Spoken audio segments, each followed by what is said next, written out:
Assalamualaikum warahmatullahi wabarakatuh. Baiklah, kami dari kelompok 6 akan mempresentasikan materi tentang mineral. Mineral merupakan senyawa homogeni non-organik yang tersusun secara teratur sistem kristal dan terbentuk secara alami. Mineral terbentuk dari atom-atom molekul dari berbagai unsur kimia, di mana atom-atom tersebut tersusun dalam suatu pola yang teratur. Pengertian mineral menurut para ahli. Yang pertama itu menurut L.G. Berry dan B. Mason pada tahun 1959, mineral adalah suatu benda padat homogen yang terdapat di alam, terbentuk secara anorganik, mempunyai komposisi kimia pada batas-batas tertentu dan mempunyai atom-atom yang tersusun secara teratur. Yang kedua yaitu menurut D.G. Awiton dan G.R.V. Brooks pada tahun 1972, mineral adalah suatu bahan padat yang secara struktural homogen mempunyai komposisi kimia tertentu, dibentuk oleh proses alami yang anorganik. Yang ketiga, menurut A.W.R. Potter dan H. Robinson pada tahun 1977, mineral adalah suatu bahan atau zat yang homogen mempunyai komposisi kimia tertentu atau dalam batas-batas dan mempunyai sifat tetap, dibentuk di dalam dan bukan hasil suatu kehidupan. Yang kedua yaitu klasifikasi mineral. Menurut jenisnya, klasifikasi mineral dibagi menjadi dua, yaitu mineral organik dan mineral anorganik.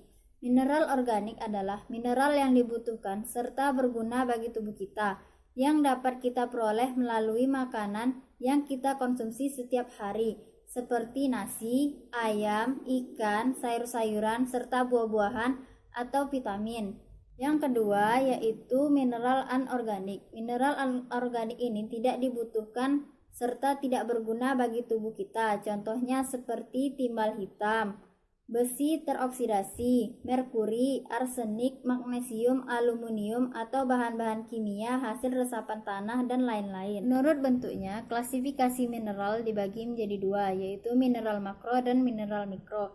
Yang pertama, mineral makro, contohnya seperti kalium, fosfor, magnesium, natrium, kalium, klorida.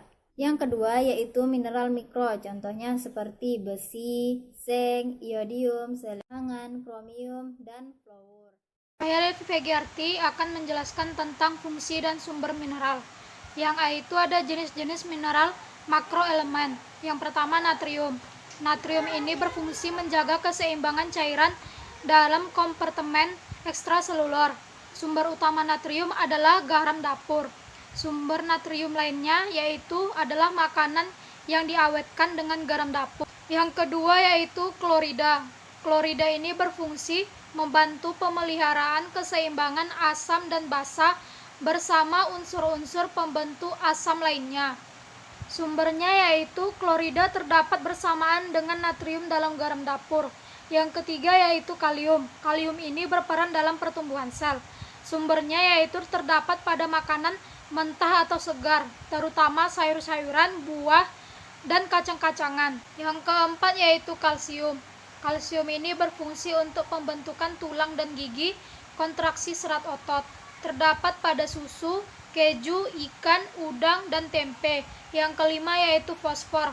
Fosfor berfungsi untuk mengatur keseimbangan asam basa serta proses lain dalam tubuh. Fosfor ini terdapat pada daging, ayam, ikan, telur, dan susu. Yang keenam yaitu magnesium. Magnesium ini berfungsi membantu pada transmisi saraf, pembekuan darah, relaksasi otot, dan mencegah kerusakan gigi. Magnesium ini terdapat pada sayuran hijau, daging, dan kacang-kacangan. Yang ketujuh yaitu belerang. Belerang ini berfungsi sebagai bagian zat-zat gizi penting seperti vitamin, asam amino, enzim, dan koenzim untuk berbagai proses dalam tubuh. Sumbernya yaitu makanan sumber protein. Yang B yaitu jenis-jenis mineral mikroelemen. Yang pertama itu besi. Besi berperan dalam proses respirasi sel.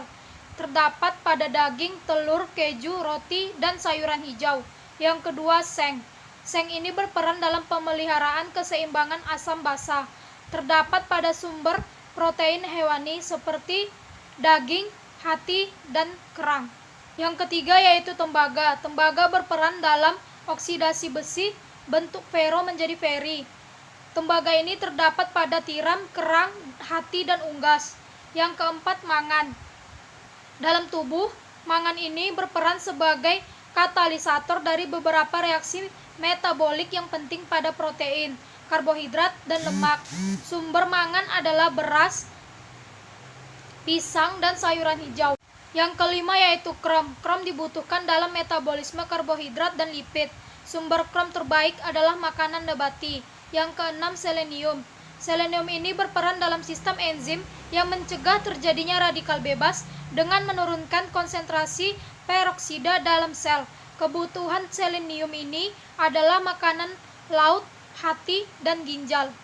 Yang ketujuh, molibden. Molibden ini bekerja sebagai kofaktor berbagai enzim. Sumber utamanya yaitu susu, hati, dan kacang-kacangan. Yang kedelapan itu fluor. Fluor ini berfungsi untuk mineralisasi tulang dan pengerasan email gigi. Sumber utama fluor ini adalah air minum. Yang kesembilan yaitu kobalt. Kobalt ini berperan dalam fungsi berbagai enzim. Sumbernya yaitu makanan hewani seperti hati, ginjal, dan daging. Materi selanjutnya yaitu pencernaan dan penyerapan. Yang pertama ada penyerapan dan pencernaan tembaga. Nah, tembaga ini diabsorpsi terjadi sedikit di dalam lambung dan sebagian besarnya itu terjadi di dalam usus. Absorpsi ini dibantu dengan alat angkut protein pengikat tembaga yaitu metallothionein yang juga berfungsi dalam absorpsi seng dan kadmium. Nah, tembaga ini diangkut ke seluruh tubuh oleh ceruloplasmin dan transkuprein. Kemudian tembaga ini dikeluarkan melalui hati dan sebagian melalui empedu. Untuk metabolisme dari tembaga, awalnya tembaga ini di dalam plasma darah diikat oleh albumin pada suatu protein baru dan dibawa ke hati. Di dalam hati ini terjadi proses diinkorporasikan ke dalam ceruloplasmin dan protein atau enzim hati yang spesifik. Kemudian hilang melalui empedu. Lalu ceruloplasmin ini disekresi ke dalam plasma di samping kemungkinan fungsi enzimatiknya juga mengangkut tembaga ke dalam seluruh tubuh, ke dalam sel seluruh tubuh. Kemudian sebagian kecil CU atau tembaga ini diangkut melalui transkuprein dan albumin. Selanjutnya penyerapan dan pencernaan dari kromium atau krom. Krom dalam bentuk Cr3+ hanya diabsorpsi sebanyak 10% hingga 25% dan bentuk lain dari krom hanya diabsorpsi sebanyak 1%. Mekanisme dari absorpsi krom itu belum diketahui. Absorpsi ini dibantu oleh asam-asam amino yang mencegah krom mengendap dalam media alkali usus halus. Seperti halnya besi, krom diangkut oleh transferin. Bila tingkat kejenuhan transferin ini tinggi, maka krom diangkut oleh albumin. Kemudian penyerapan dan pencernaan dari besi. Absorpsi dari besi terjadi di dalam usus halus dengan bantuan alat angkut protein yaitu transferin dan ferritin. Jadi transferin mukosa mengangkut besi yang terdapat di saluran pencernaan, kemudian membawanya ke dalam sel mukosa dan memindahkannya ke dalam transferin reseptor yang ada di dalam sel mukosa. Kemudian transferin ini akan kembali lagi ke saluran cerna untuk mengikat zat-zat besi yang lain. Sedangkan transferin reseptor akan mengangkut besi melalui darah ke semua jaringan tubuh. Metabolisme dari besi ini Fe yang dibebaskan dari proses degradasi hemoglobin dan periprin dapat secara cepat terlihat oleh transferin dan dalam ferritin serum pada plasma. Transferin mengangkut Fe kembali ke sumsum tulang untuk mensintesis hemoglobin kembali atau di mana saja dibutuhkan. Selanjutnya pencernaan dan penyerapan dari zinc. Enzim yang sama berperan dalam pengeluaran amoniak di dalam produksi hidroklorida yang diperlukan untuk pencernaan sebagai bagian dari enzim peptidase karbosil yang terdapat dalam cairan pankreas dan di dalam pencernaan protein. Zn atau zinc juga dihubungkan dengan hormon insulin yang dibentuk di dalam pankreas. Walaupun zinc ini tidak berperan langsung dengan kegiatan insulin sebagai untuk menurunkan kadar gula darah di dalam tubuh. Metabolisme dari zinc ini di dalam pankreas seng digunakan untuk membuat enzim pencernaan yang pada waktu makan dikeluarkan ke dalam saluran cerna. Saluran cerna menerima seng ini dari dua sumber, yaitu dari makanan dan dari cairan pencernaan yang kembali ke pankreas. Ini disebut dengan sirkulasi enteropankreatik. Bila dikonsumsi seng tinggi, di dalam sel dinding saluran cerna sebagian diubah menjadi metalothionin sebagai simpanan dan absorpsi pun berkurang. Seperti halnya dengan besi, bentuk simpanan ini akan dibuang bersama sel-sel dinding usus halus yang umumnya adalah 2-5 hari.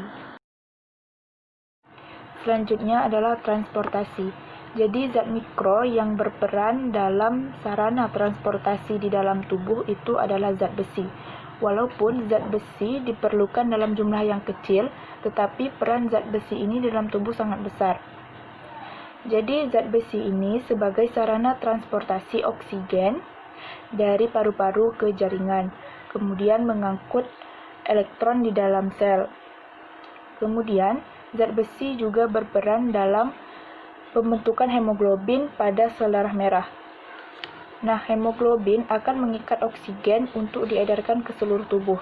Dengan terpenuhnya asupan zat besi di dalam tubuh, maka jumlah hemoglobin akan terbentuk lebih banyak, sehingga oksigen yang diperlukan di dalam tubuh itu akan terpenuhi. Baiklah, saya Dini Julianti akan menjelaskan mengenai utilisasi dan ekresi pada mineral di dalam tubuh manusia. Nah, apa itu utilisasi? Utilisasi merupakan penggunaan zat-zat gizi di dalam tubuh. Utilisasi ini bergantung pada kebersihan lingkungan, kemudian ada tidaknya suatu penyakit yang berpengaruh dalam penggunaan zat-zat gizi di dalam tubuh. Nah, pada akhirnya utilisasi ini bertujuan untuk tercapainya status gizi yang optimal. Penggunaan mineral di dalam tubuh itu untuk mengaktifkan ratusan enzim yang berada di dalam tubuh. Nah, oleh karena itu mineral ini sama pentingnya dengan vitamin, yakni bermanfaat untuk tulang dan gigi, serta membantu dalam kontraksi otot dan pembekuan darah yang optimal. Nah, baiklah, yang selanjutnya itu ekresi. Nah, seperti yang kita tahu, ekresi ini merupakan pengeluaran zat sisa yang tidak dibutuhkan lagi oleh tubuh. Seperti yang sudah dijelaskan sebelumnya, ekresi ini terbagi atas mineral, kalsium, magnesium, fosfor, dan sebagainya. Nah, pada ekresi kalsium umumnya dikeluarkan melalui tinja, ada urin, keringat, serta getah pencernaan. Dari semua pengekresian ini, yang paling banyak itu mineral dikeluarkan melalui urin, sekitar 80%. Nah, sedangkan sisanya itu melalui keringat dan getah pencernaan. Nah, karena pada dasarnya mineral itu konsentrasinya berupa cairan. Nah, selanjutnya itu pada mineral terdapat ada yang namanya fosfatase anorganik. Nah, ini dikeluarkan melalui feses dan urin. Nah, kenapa mineral ini juga perlu diekresikan? Nah, karena apabila mineral itu berlebihan di dalam tubuh, maka akan menyebabkan toksik bagi tubuh dan tidak menyeimbangkan gizi di dalam tubuh, sehingga dilakukanlah ekresi. Materi yang terakhir yaitu akibat kekurangan dan kelebihan mineral. Yang pertama, natrium. Akibat kekurangan natrium menyebabkan kejang apatis dan kehilangan nafsu makan. Kelebihan dari natrium menimbulkan keracunan yang dalam keadaan akut yang menyebabkan edema dan hipertensi. Yang kedua, klorida. Kekurangan klorida menyebabkan gangguan pencernaan. Kelebihan menyebabkan kehilangan rambut dan gigi sehingga muntah-muntah.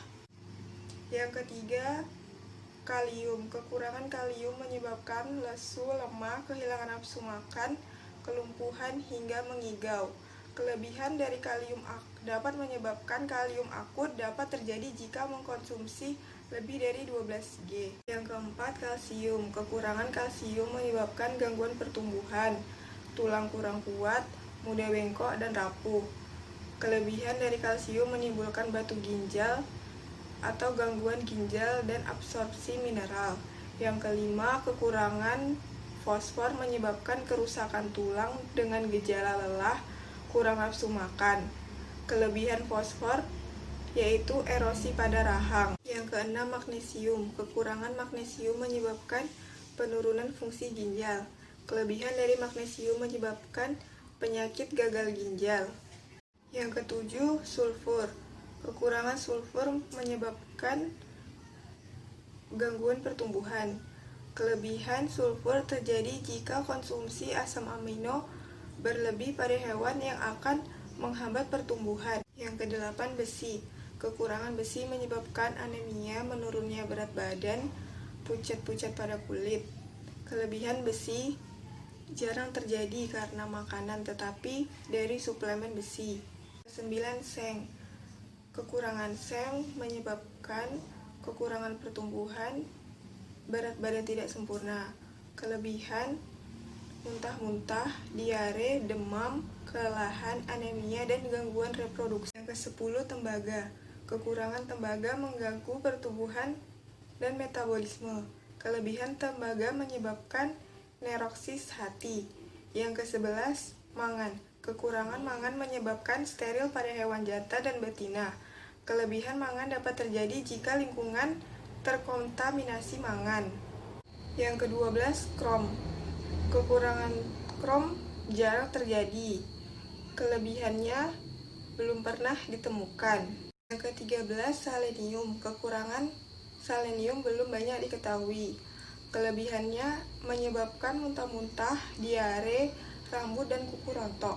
Yang ke-14, molibden. Kekurangan molibden menyebabkan peningkatan laju pernapasan dan denyut jantung, serta pingsan. Kelebihan dari molibden, konsumsi berlebihan dihubungkan dengan sindroma. Yang terakhir, fluor. Kekurangan fluor menyebabkan gigi dan tulang keropos pada orang tua. Kelebihan fluor menyebabkan keracunan. Sekian presentasi dari kami, kurang dan lebih kami mohon maaf. Kami akhiri. Wassalamualaikum warahmatullahi wabarakatuh.